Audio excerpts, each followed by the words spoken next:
orúkọ ilé ìpẹ́rẹ́ kí ni ipò yín nínú ìjọba àwọn Buhari tó wà ń tábà yìí. Special Assistant on Innovation ní ọ́fíìsì Vice President Yemi Osinbajo. báwo lọ́la kí ni ìyàtọ̀ tó wà nínú ìjọba yìí àtàwọn tó ti ṣe ìjọba Nàìjíríà tẹ́lẹ̀. Ìyàtọ̀ púpọ̀ ló wà nínú ìjọba yìí àti ìjọba tẹ́lẹ̀ nítorí pé ìjọba yìí wọ́n ṣe àwọn nǹkan tí ó ń kàn àwọn èèyàn tí àwọn èèyàn níìdì láti lọ tó ń kàn àwọn èèyàn tí àwọn èèyàn níìdì láti mọ̀ yẹn. Irú Empower program tí ìjọba yìí ṣe báyìí kò sí pé mo mọ̀ yẹn kò sí pé mo mọ̀ jama kò sí pé mo mọ̀ local government chief olúkálùkù lọ sórí íńtánẹ́ẹ̀tì wọ́n apply wọ́n ń ṣe exam ẹni tó bá pass exam yóò wọlé níjọba yìí ṣiṣẹ́ níjọba yìí wọ́n náwó àti rí ìtàn náwó sí àwọn ìjọba ti tẹ́lẹ̀ wọ́n láwọn ná $16 billion dollars lórí iná àwọn àríná the president ṣe ń bi wọ́n pé you spend $16 billion on power where is the power. àwọn ìjọba yìí àríná àwọn èèyàn sọ pé generator wọn ò ríṣẹ́ wọn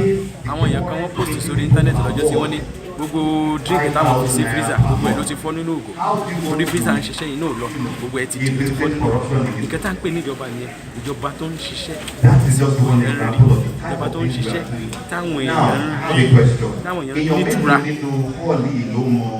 torí iṣẹ́ ìjọba nǹkan tá à ń pè ní ìjọba nǹkan tí ìjọba yìí. àwọn tó ń gba owó yẹn já àwọn kan tí wọ́n ṣe ń rówó yẹn gbà kí ni response sí wọn látara owó tó ń gbà.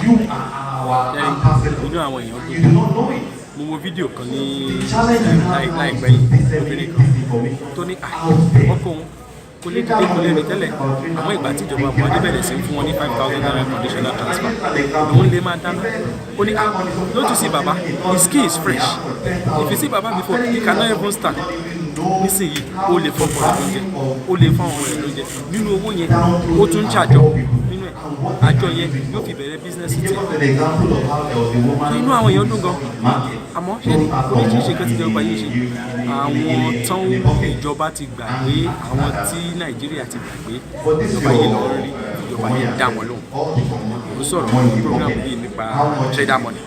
tó ń fún $10,000 fún àwọn ọlọ́jà kékeré tó ń tẹja kékeré tó ń ta gálà kékeré tó ń ta sweet tó jẹ́ kí gbogbo ọjà wọn ó lè mọ̀ ju 1,000 lọ́gbà míì ẹlẹ́pà kan tí mo bí ní lọ́sí pé ìlú ní gbogbo ẹ̀pà ẹ̀ tó rù sórí tó ń rìn káàkiri tó ń tajà gbogbo ọjà ẹ̀pà ẹ̀ kò tó 2,000 àmọ́ 2,000 yẹn lọ́kùnrin ní àwọn ìlú máa ń gbé pa tó bá tẹ̀ pa tán yóò tún wá lọ sọ nísìnyí ìjọba yìí ní onídìí kó wọ́n gba àwìn mọ́ á fún ẹ lówó wọ́n mọ̀ fi gbẹ̀pẹ́ ó lè rà sí nǹkan tíjọba yìí ṣe inú àwọn èèyàn sì dùn sí inú àwọn tó ń rí sí torí àwọn tó ń gba owó lórí ìjọba yìí tó bísíǹsì wọn ṣe tó fi rẹ̀ pàtàkì rà pọ̀ mọ́ táwọn rẹ̀ já tán tà wọ́n wọ́n yá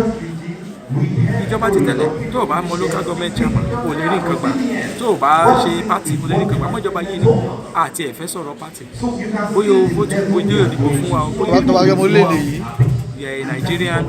you are going to get it. nípa Empower ńkọ́ báwo la ṣe ń rí ètò ìgbà sí. Empower báwo la ṣe ń rí ẹgbà sí Empower. Empower orí íńtánẹ́ẹ̀tì náà ni wọ́n lọ sórí website wọ́n apply àmọ́ wọ́n ti recruit gbogbo àwọn tó máa recruit lọ́jọ́ ìtọ́ báyìí 500,000 àwọn tó wà involved tó lẹ́ ń gba owó yẹn lóṣooṣù. wọ́n lẹ́ ń gba owó yẹn lóṣooṣù 30,000 naira wọ́n á tún gba kọ̀ǹpútà wọ́n á gba tábìlẹ̀tì kékeré